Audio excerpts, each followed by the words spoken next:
Everybody, John here again. It is Friday, March 15th, or the Ides of March. So beware.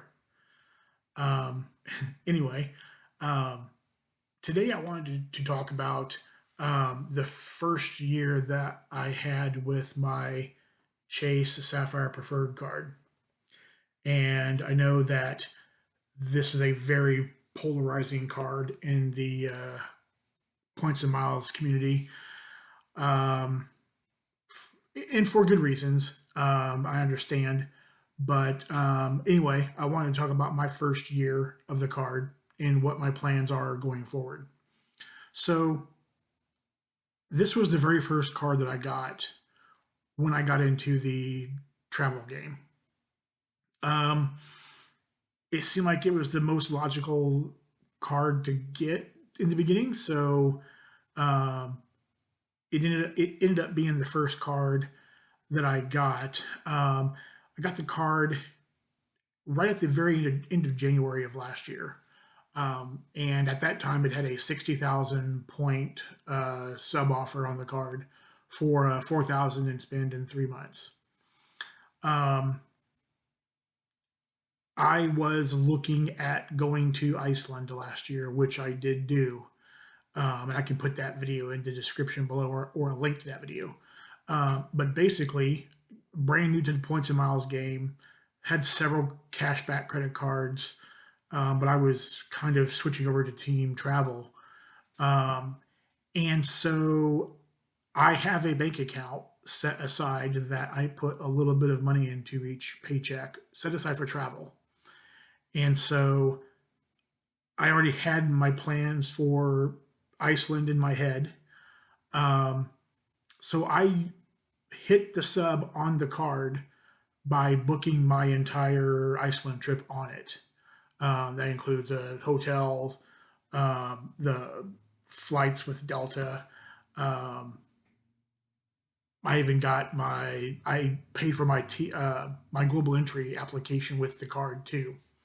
And just those few transactions wiped out the bonus for the card, um, or the spin requirement for the card. And so um, that was that. I After that, throughout the rest of the year, I didn't use the card very much because I started to accumulate other travel cards throughout the year of 2023. Like I said, I booked that trip to Iceland in the very beginning of February of last year, and I ended up going in September of last year. But I'll put those videos links in the description below. Um, but I didn't use the card much the rest of the time because I was getting subs. And so it just kind of sat in my sock drawer until I went to Iceland, until I went on the trip, because I booked the card on the trip. It was the card that had my travel protections on it. So I had that card on me at all times. When I was in Iceland, I also put all of my transit on that card.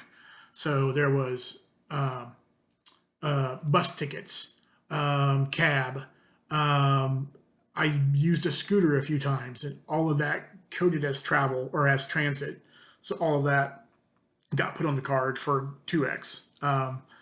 So it came in pretty handy for that trip. And then since then, I also used the card for if you I'll put that video in the description below too. But also a few weeks ago, I went and met Chad of Chad's Money Minutes up in Nebraska here very recently, and I put my rental vehicle on the Chase Sapphire Preferred card because of its protections when it comes to rental vehicles.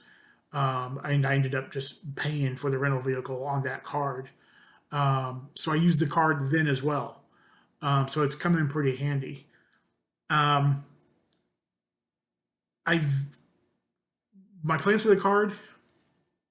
It's renewed now. I think the bill's actually due here next week. I think for the renewal. I am keeping the card for another year. $95. Eh, you know, I'll probably book a stay somewhere to get the $50 credit for the hotel credit on there, get that taken care of. But I'll hold on to it for another year. It's not painful to have. $95, I mean, doesn't really matter to me that much. Um, and I use bank bonuses to fund all of my annual fees for my cards, so it's not really out of pocket. So I'm going to hold on to it just because it is the card that does allow me to transfer my Chase points out to the transfer partners that Chase has, and they have quite a few.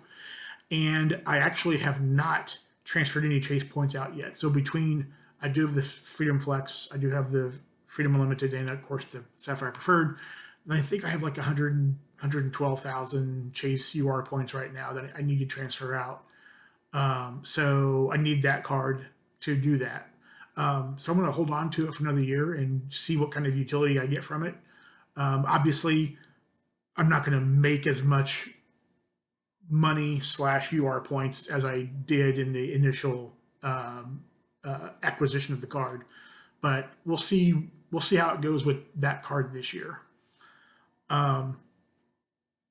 Anyway, that's all I had. So like I said, I'll put links to the description in the description below for the other videos I talked about as well. So if you have any questions or thoughts or anything like that, please, I like to talk. Please hit me up in the comments section there. And I hope that you all have a fantastic day, and I look forward to seeing you again. Take care. Bye-bye.